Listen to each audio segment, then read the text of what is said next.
How you doing out there? It's me, Tigger. I am Darkwing Duck.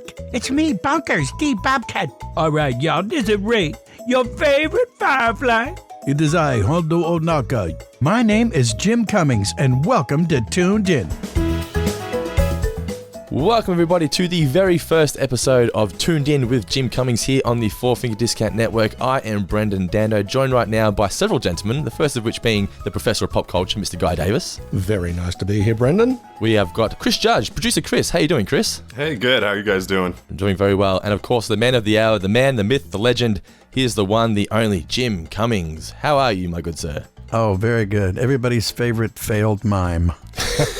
So hi. Good to see you all. Now, big smile on your face as always. I've never seen you not smiling, but how's your week been anyway? So what have you been up to? What's the word of Jim Cummings been like this week? Did you say how's my weight been? Thank you. Or my week. Oh, my week. Oh, wow. Oh, okay, good. No, it's been another week in paradise. We're all kind of on strike here. As far as recording right now.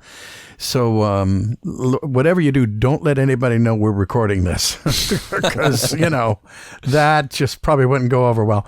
But no, it's been great. It's been great. Oh, how does the writers' strike impact you? Like, so what were you working on that you're now not?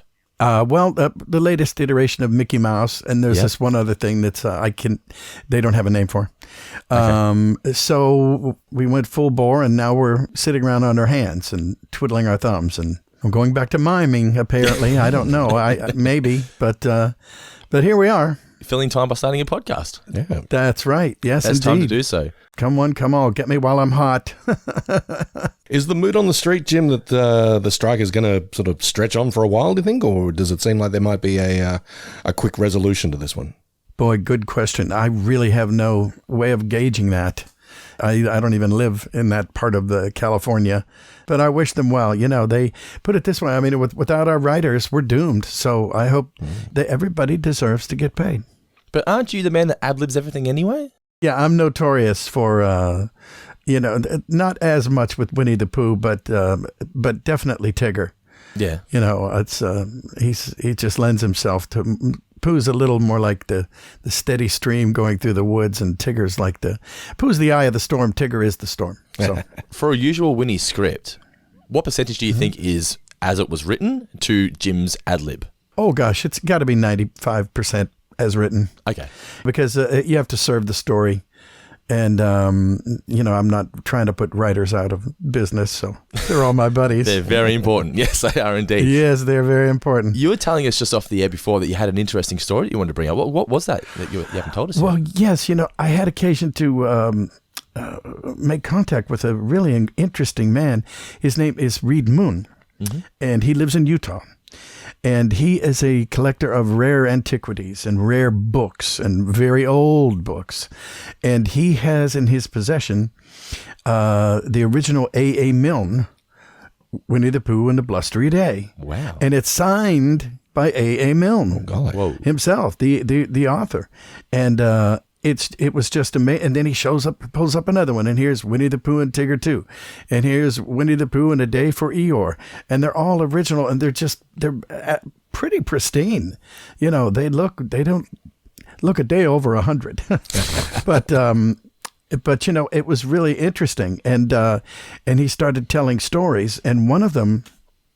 Well, see, I'm sure a lot of people know that Winnie the Pooh came from Canada. He's Canadian. A lot of people think he's from England. Well, the fact is that way back when, there were a bunch of fellas on the train, and they were on their way to enlist in the Army. And they got off the train because they were kind of, they were taking a break, and they're out there stretching their legs. And sure enough, there's a guy over there standing on the breakway there, and he's holding a little bear, a live bear, a baby bear, 3 or 4 days old. Oh, and, you see a little baby bear, 3 or 4 days old, you want to go up and go, oh, he's so little, you need to do all that stupid stuff. And so they did. And they said, well, I have to ask you, how is it that you came to have this bear? And he said, well, the fact is I'm a hunter. And I was out in the forest one day, and let's just say that he ended up without a mother. And I was there, so you can add 2 + 2. And he says as he was going about his business, he felt these little eyes on him, and he looked up, and there was a little baby bear sticking his head around a tree staring at him. Well, he couldn't leave him there. His mother was no longer there. So he did the right thing. He took the bear up, and he didn't know what to do with him. And there he was on the train station, the platform, talking with these guys. And they said, "Oh, my God, you're kidding. Well, you want to sell him?" And he said, "You would sell the bear? You would buy a bear? You know, because they get big. Apparently, they grow up." I've seen some pictures. Yeah, and you know, I'm sure you're familiar with that. Lions do that too. It's really weird. Anyway, so they said sure, and they mustered up $20, which had to be a lot of money back then. Give them back. Now they're off to the army with their mascot bear, and they got on the boat from Canada to England. And they smuggled the bear on the boat. I don't know how that could have been, but they did it. And next thing you know, they're reporting to base, and they smuggled the bear onto the base. So a lot of smuggling. There's some connection to Hondo Naka. A little tease for next week's show. Yeah. It's coming to me. But you know, it's just kind of incredible. And they're shipped off to war. I mean, and they said, well, now what? We cannot take this. We're not taking him off to war. And they said, oh, you know what? The London Zoo. Perfect. Let's go to the zoo. They go to the zoo. Would you like a free, cute as hell baby bear? And the answer would, understandably, yes. Well, little time went by, and he became quite an attraction. A few months went by, and he was so friendly because all he knew were people anyway. And people would come by, and he'd Gucci, Gucci, goo, and he'd kind of do it right back to them. And he's sitting up, and he's walking, and he's being as cute as you can be, and being a little bear. And one day, this fella decided, well, you know, I've read about him in the newspaper, in the London Dispatch, and this and that. Let's go see this little bear. And so they go down, and he walks up to the cage, waits till everybody's gone, and the bear looks at the little boy. He's about 3 years old, and the little boy looks at the bear, and the two of them kind of bond. They strike up a relationship right there on the spot. There's a kinship, and you know, to make a long story less long, the man's name was A.A. Milne. And the little boy's name was Christopher Robin. We can go home, everybody. There's a story. There you go. Yeah. Show done. So, yeah. See you next week. That's incredible, isn't it? Yeah. And if you have goosebumps are invited. They called the bear Winnie because he was from Winnipeg, right? Is that why? Oh, that's right. Yes. Oh, wow. Okay. Yes. Winnipeg. And but there's something about the Pooh, though, huh? Yeah. Of course, you know, Winnie, you know, he's played an incredible role in not just your life, but all of our lives. Everyone listening at home now, becoming what I believe to be one of Disney's biggest icons. However... Well, I do too. Yeah, none of that would have been possible without the perfect man behind the wheel, being yourself, of course. So since this is the first episode of Toon'd In with Jim Cummings, we think it's only natural that we go all the way back to the late 80s, when the opportunity to audition for the Winnie the Pooh role first became a reality.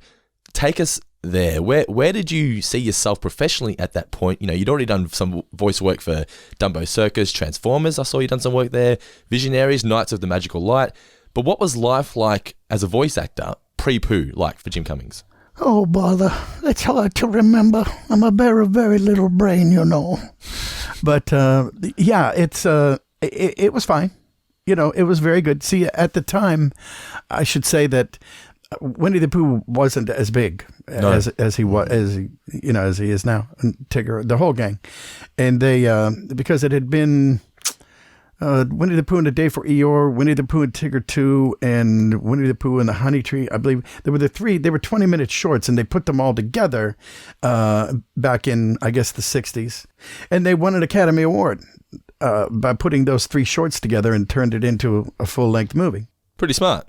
Yeah, it was. But then 20 years later, and they still hadn't done anything with it. So they just finally got back around to The New Adventures of Winnie the Pooh. It was what it was called.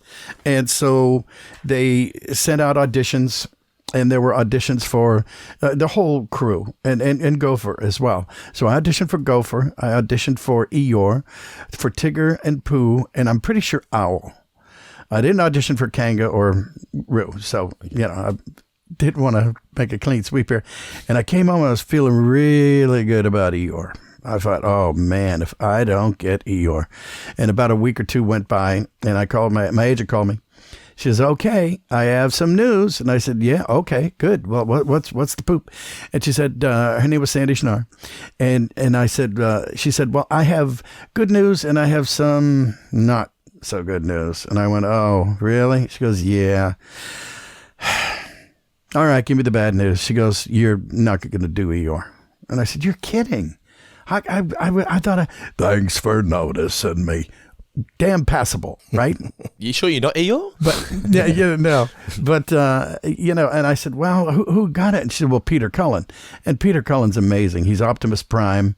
He's Eeyore, among tons of other things. And I said, you lose a job to him, you can't be too upset. Yeah. And I said, so what did I end up? She goes, well, you're Tigger and Winnie the Pooh. Oh, no big deal. I said, I'm Tigger and Winnie the Pooh.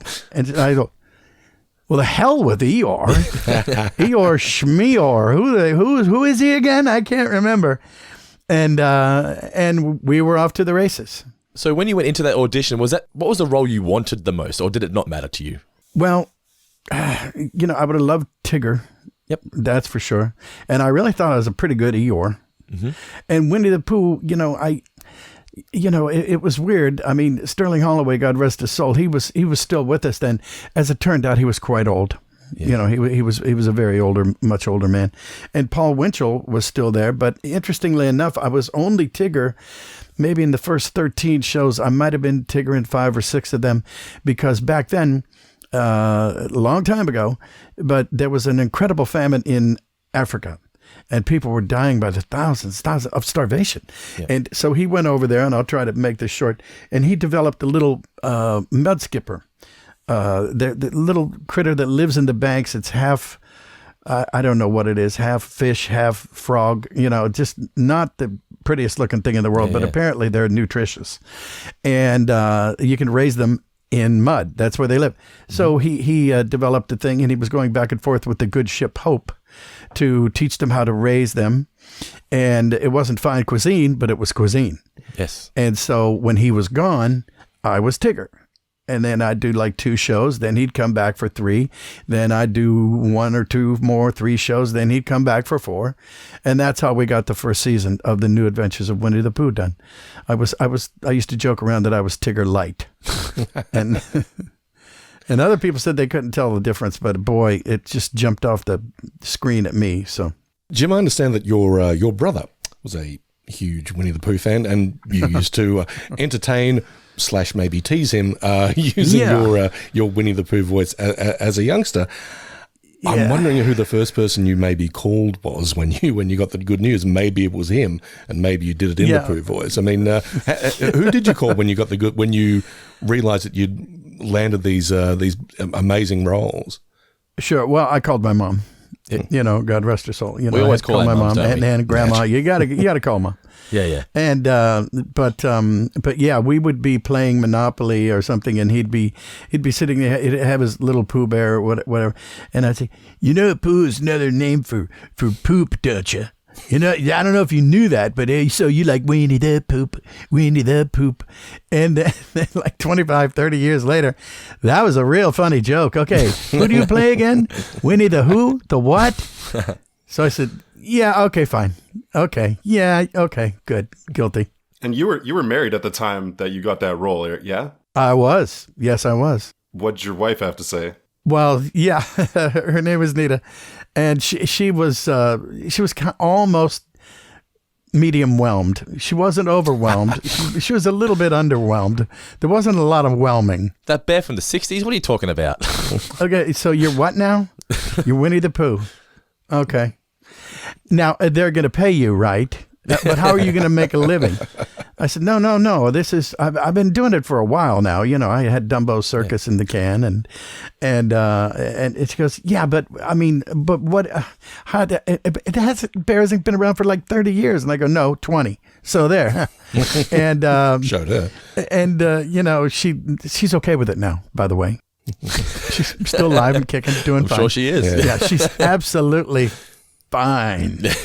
So that was a good one, Chris. Yeah, but what are you going to do? Hey, Jesus had to leave town to make it big. An actor's life is a tempestuous one, shall we say. I mean, there is an ocean full of actors for a teacup full of roles. I mean, you seem like a fairly confident and, well, thank you very much. Coined that one myself. You seem like a fairly confident kind of chap, fairly secure in your skills and all that. Did you ever have any moments of self-doubt? I mean, as an actor, it's like, should I maybe selling vacuum cleaners door to door or something like that? I mean, clearly you shouldn't have, because, the world would be lesser with that. Yeah. But did you have any sort of moments of self-doubt? And if you did, how did you work your way through them? Oh, sure. Yeah, absolutely. I mean, it's a very old story, but it's, you guys might not even remember this. It's kind of old. And it was from an American TV commercial of all things. And it was for the California Raisins. Okay. And they were a singing group, which it wasn't really a group. We just got together, myself, Dorian Harewood, Cam Clark, and Brian. Anyway, there was 4 of us. And we were the California Raisins. And there was some doubt in there because these are all Motown songs. Now, when I was a kid, I was always the white kid in the band. I played drums and I sang, around town back in Youngstown, Ohio. I was a fantastic Perel and a Sweet Soul Spice. So how about that? Holy moly. And so I got the job. It was, speaking of doubt, I got the job and they said, okay, good. Now, let's get these guys over here, and Jim is this, and Brian is that, and Dorian's that, and Cam is that. He's what? He's white? Jim's white? Jim Cummings is white. And I said, yeah. And they said, ooh, wow. We're going to have to think about that. So they put the auditions out all over again. This time you weren't allowed to say your name. Really? You couldn't say your name on the audition. You had a number. Yeah. Okay. And so I could tell you what I did for my audition. Yeah. And it wasn't Grapevine. There was a song by the Temptations called I Can't Get Next to You, in which each one of the Temptations comes out and says, I can turn the gray sky blue. I can make it rain whenever I want it to. And every single Temptation comes out and sings. And so I did them all. I did all 5 of the Temptations parts. I couldn't do harmonies, but they were, oh, hell, let's get this guy. Who is it? And then I show up and they go, oh, Christ, it's him again. The white guy? I told you not to, don't let the white guy in. How many times have I told you not to be white? And but I guess they were able to tolerate me after all, so. Well, that's fantastic. Yeah, I think that was nice of them. That was mighty white of them. That's a funny joke. Go ahead. The legendary Sterling Holloway, you touched on him earlier. He was a bit too old when they were starting the New Adventures of Winnie the Pooh. Still a legend, obviously, but he was the original voice of Winnie the Pooh. How long did it take you to master Sterling's portrayal? Because you've said that you wanted to replicate what he had already done. How long did it take you to replicate that to your satisfaction? Well, I didn't like it when I first started doing it, but the fact is that, I'd be playing Monopoly or something, just sitting around with my family as a young kid, I was in high school or whatever. And I would say, well, I believe I shall buy Park Place. And they'd say, okay, Winnie the Pooh, buy Park Place. And then I'd go, I think I'm going to bounce on over there and get myself a hotel. Okay, Tigger, that's real good. Yeah, he thinks he's Tigger. And I was like the kid that you'd pat on the head. It's going to be fine. Don't you worry. Just humor the child. And, yes, just humor the child. And so, I had no idea that it would work out that way. I was just grateful to be working in the business, and then the Pooh auditions rolled around, and like I said, the rest is mystery. How supportive were your family of your talents? Obviously, if you're doing that from a young age, then obviously voice acting was your thing. Oh, yeah. Well, they liked it. My dad wasn't too crazy about the fact he had to drive me over to the Youngstown Playhouse when I was in grade school back and forth. I couldn't drive in 5th grade. And but he had to get off work and then shuttle my little butt on over there to rehearse and then to be in the plays and everything. So he could have been a little happier about the drive, but he was very supportive. My family they were all for it. And then that segues into but what are you going to do for a living? Well, just you'll see. Kind of like when people say to me, what do you do for a living? Oh, I do some podcasts. No, but seriously, what do you actually do for a living? How do you make money? That's for exactly. Fun. But can you remember the process of how you found Sterling's voice? Or what steps did you go through? Was it just practicing over and over again in front of family, or what was the process? No, I don't know that I practiced it so much as just I just kind of spat it out. Literally, it was playing Monopoly. Yeah. And board games like that. And like I say, I can only imagine how annoying I am. And Chris will testify that I'm still annoying as an adult. So I got that going for me. But it really was just that simple. It was the things and I've said this 1,000 times. It's the thing that used to get me kicked out of class. Yeah. The dolphin sound, right? Yeah. Yeah, the nuns wouldn't, all of a sudden they weren't so upset with me when I did a little contribution to the school afterward. If you're enjoying everything we do here at Toon'd In and want access to even more Jim Cummings podcasts, you can support the show today on Patreon. Here you'll not only get early and ad-free access to the show, but you'll also get access to our exclusive Q&A podcasts, prize draws, our exclusive Facebook and Discord communities, as well as our Cummings commentaries, where Jim goes back and records audio commentaries for all those classic Disney Afternoons cartoons and in character. We kick things off this month with a revisit of an episode of Darkwing Duck. So go ahead and support Jim by becoming a member of the Toon'd In family today at patreon.com/Jim Cummings Podcast. Link is in the description of this show. We're here to pay tribute to Jim Cummings, but we would be remiss if we didn't throw a bit of a shout out to the great Sterling Holloway, as we've been talking about. I mean, absolutely. He metaphorically sort of passed the torch to you, Jim, but you never actually sort of got a chance to shake hands or really sort of discuss anything like that. But you did meet once, or sort of meet once. Is that right? Yeah. Yeah, true enough. This is many years ago, and I wasn't even in the business, so was thinking about it, but I hadn't made my first demo tape, and my wife and I were down in Laguna Beach, California, which is where he lived, and we were sitting there thinking that we're in this little diner, thinking we're all alone, and the waitress walks over and says to a corner booth, couldn't see who was in there, "Well, have we decided yet what we're going to have?" And I hear this little voice going, "Yes, I believe I shall have the chowder." And I looked at her and I went, "Winnie the Pooh." And so I very stealthily got up and walked across the restaurant and grabbed the salt and pepper off a table. And I looked over there, and there was Sterling. And he's sitting there, and he's got this gigantic tuft of bright white hair. And he was all dressed in white. And, it was surreal. I mean, because I'd seen him on camera. He was always a character actor anyway. Yeah. And he was there, and he gave me a big smile. And I gave him a big smile. Like a stupid, idiot smile of mine. And then I went back and I went, "It's Winnie the Pooh. It's Sterling Holloway." And she said, "Winnie who?" Yeah. No, she better not have said that. No, everybody knew. But, and that was it. And of course, I'd give a lot to go back and relive that moment and say, thank you for all the, but he was alone. He didn't look like he felt like being fanboyed, which is what I would have done. What things do you think, if you had the chance, that both of you would have had comments to sort of like laugh about now, about both voicing the character of Winnie the Pooh, if you had have met him after becoming Winnie the Pooh? Gosh, boy, I don't know. I mean, first of all, I would have thanked him for coming up with the sound of that character's voice.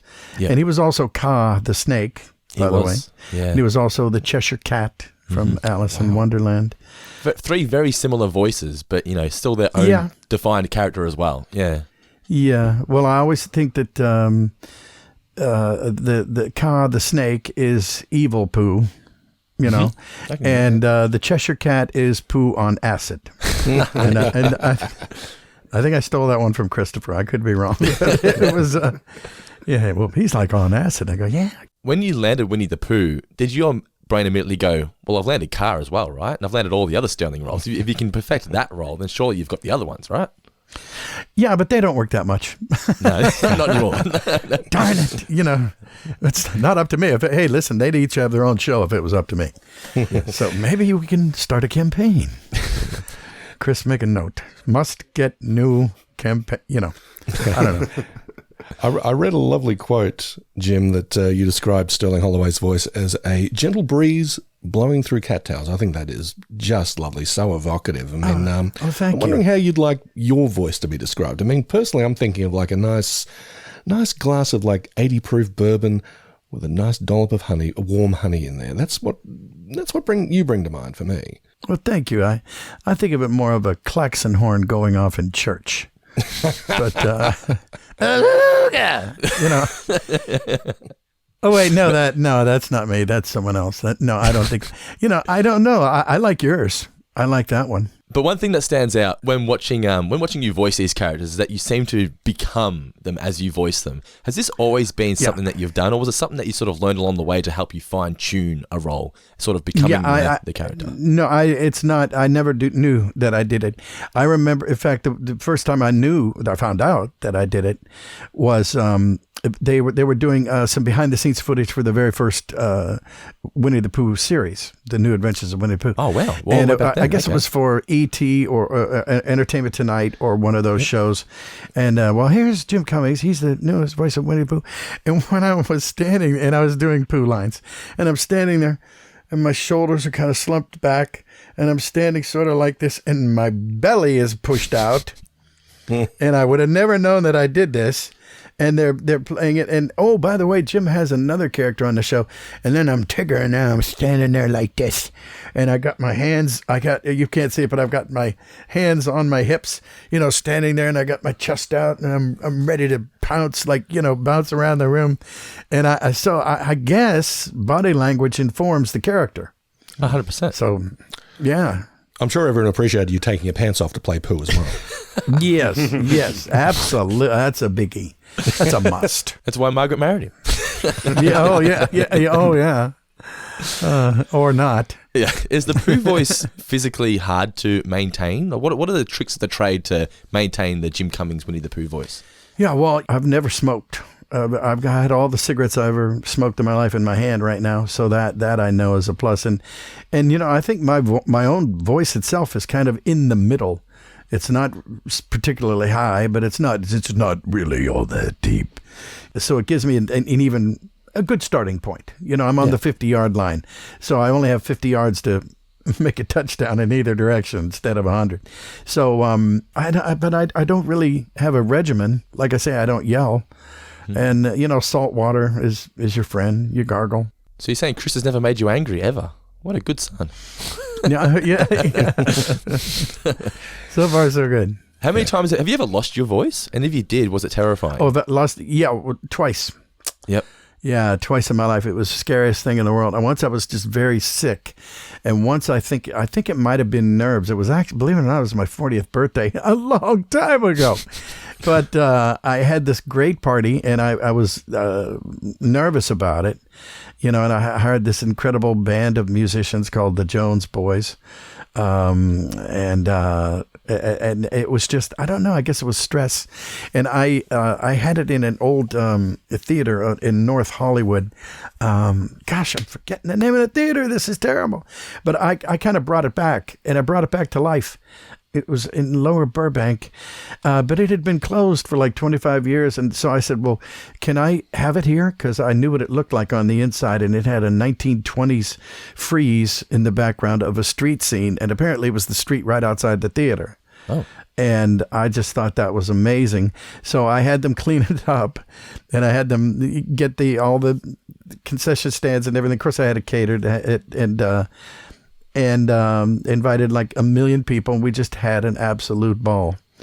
Because it's a big party in a movie theater with a band on the stage instead of a movie, and everybody's dancing in the aisles. They're dancing on the seats. It was really cool. 40th birthday. And how long did you lose your voice for? About 2 or 3 days. Okay. I think it was stress. I can just imagine the terror that must have been going through your mind at that point. Yes. It's the bread, the butter, and dare I say, the honey. Oh, yes. Yes, you dare say. And, they wanted me to sing a song with them, and I couldn't do it, so I had Jess Harnell do it, and he killed it. Let's talk about the reaction from fans when they meet you in person at a Comic-Con or some sort of event, and they hear the voice, the Winnie the Pooh voice for the first time. How do they react? Do they close their eyes? You've told me some people have just broken down crying. Yeah, it's interesting. There's kind of like two or three categories. Some are just, the fans are going, "Oh, that's great! Oh, so you sound just like him." That's my favorite thing. You sound just like him. Wow, how'd you do that? Well, it is me. So there's that, and then there are some that are just in love, and they just can't. A lot of ladies, a lot of women, and I'll say, "Well, hello there, my dear. It's so lovely that you came today." And they're going, and it's just, and you go, "Oh, it's going to be all right." Oh, don't worry, it's going to be good. Just do a little bounce, and now he's doing dinner. and I just get that all the time. Yeah. And then there are some, I could tell you this. There was a story of a very, very sweet, I used to do a lot for the Make-A-Wish Foundation. Yeah. And I've got a lot of these stories, but I'll give you a really sweet one here. Yeah. I had occasion I was contacted, a mother engaged the Make-A-Wish Foundation because her little daughter, 3 years old, was a huge, huge Winnie the Pooh fan. And she wanted to talk to Winnie the Pooh. And they wanted it to happen sooner than later because she had, God bless her, terminal cancer. Mm. So that was a tough one. And I got up and I got her on the phone. And the mother says, "Okay, are you ready? Because she's just right here. She's right here." And I won't use her name. We'll call her, Sally. Little girl. Yeah, little pumpkin.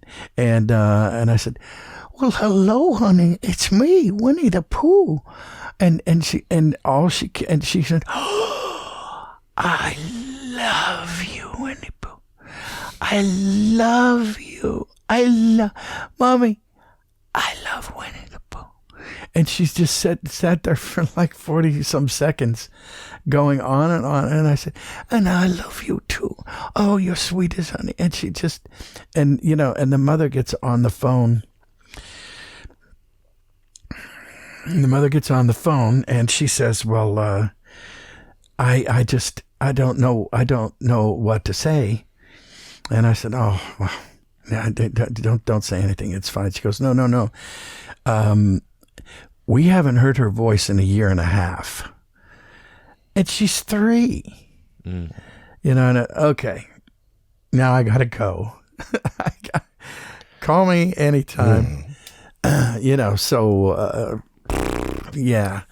The emotional impact having such a role in society must be such a thing to carry around your shoulders, but also such a uplifting thing to be able to be a part of as well. Like, you're able to bring so much joy to everybody's lives, but the emotional side of things, it must just be draining for you as well. But not to the point where it bothers you, because look at the joy you're bringing. Yeah, not in a way that it bothers me. That's for sure.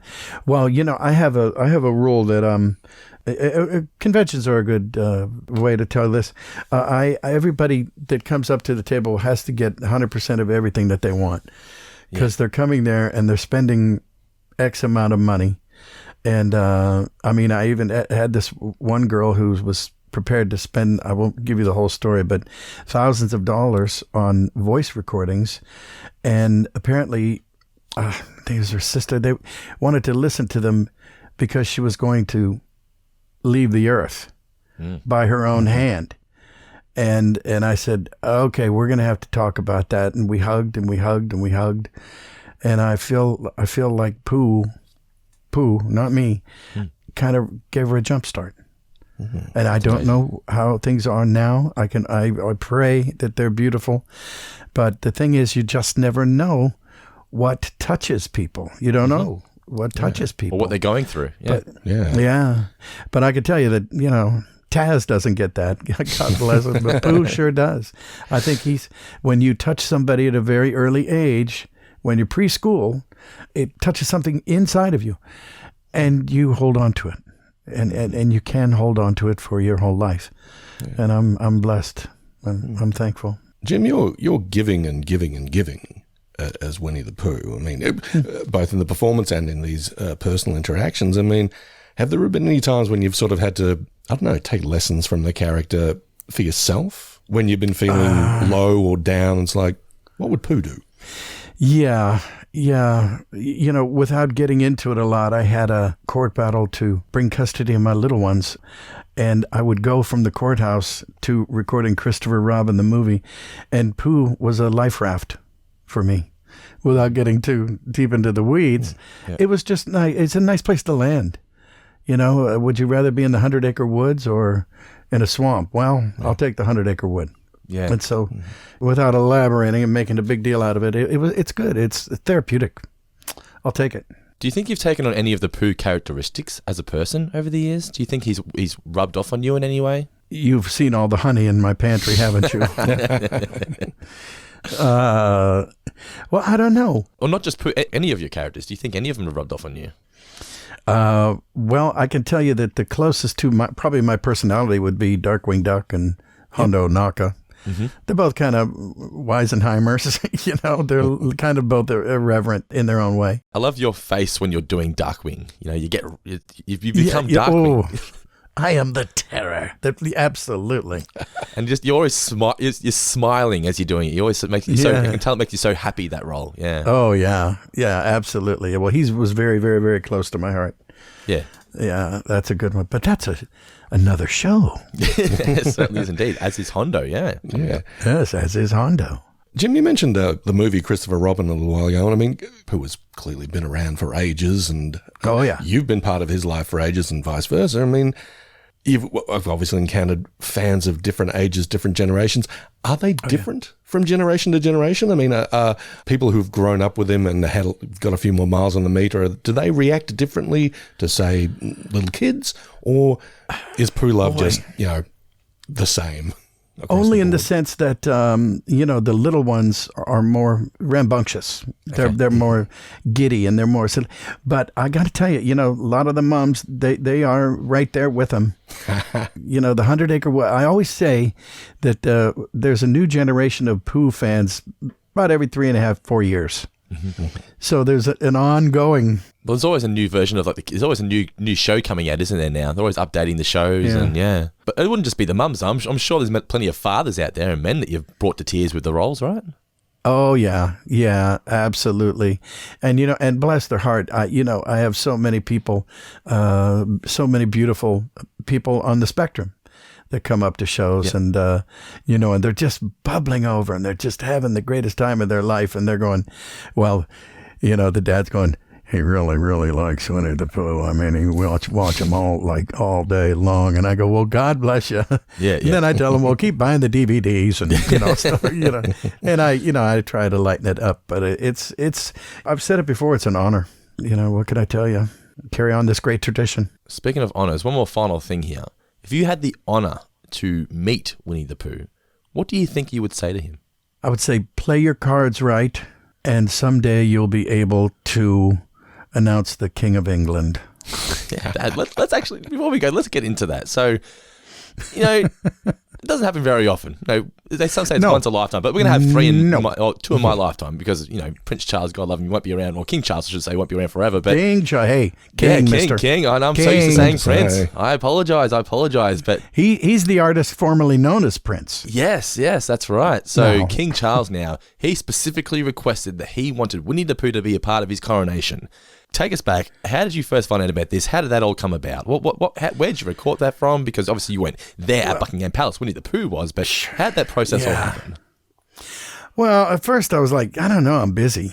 I mean, he's not that important, is he, really? It's not. No, it's not that. Not my Can I king. wait till the next one? Oh, all right. And the fact is, I would have stood on my head to do it, but I made him pay me anyway.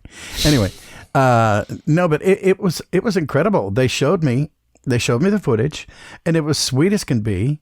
And I did not know. Have you guys seen it? Yeah, it's all available online. Just type. Oh, it is online. Okay, so I didn't want to. It's all on YouTube. Everything. Yeah. Okay, because I didn't want to give away the ending. Oh no! When Tigger flies down and swoops away. Oh no! I've said too much. Whoopsie. Yeah, whoopsie. That's the next king coronation, isn't it? Yes, it is. But no, I honestly, I was just so incredibly honored to be a part of that. And I'm just a little asterisk. I don't even remember the question. I'm starting to... Oh, just the process of how it all came about, yeah. Yeah. Well, they called up and they said, well, can you do this? Can you do that? And I said, oh my gosh, sure. What am I going to do? Wait till the next one? Like I said, no. I said, please. Yeah. And I just was flabbergasted. And I had no idea that the King of England was a Winnie the Pooh fan. It's crazy, isn't it? Yeah. He's probably been to play Pooh Sticks on the bridge. I think every person is a Winnie the Pooh fan, right? It's hard not to be. Yeah, well, I what you said. Yeah. Let's spread that. You got that, world? Okay, good. All right, line up. Show of hands. You said you saw the animation. So did they film the animation first and then you recorded on top of that? Yes. Okay. It's very, very rare. That's not that's just not how it's done. But they had someone dummy the lines. And so it was, and they had, at this point, everybody can pretty much get into the Pooh rhythm, if you will. Yep.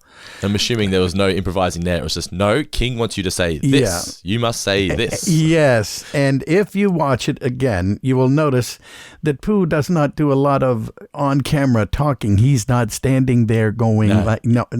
He's just kind of, I wondered well, that, Piglet, it's His Majesty is, and then he turns around and says, it's true because Yes. So they were very clever. Yeah, it definitely looked like a different process because you were saying you usually record first and then animate after. But I thought his voice isn't moving all that much. His mouth isn't moving all that much. Yeah, right. Yeah. But yeah, that's still incredibly exciting. Yeah. Oh, it was such an honor. And I'm sure you'll be invited back. It all went well. Oh, have to be. There's no doubt about it.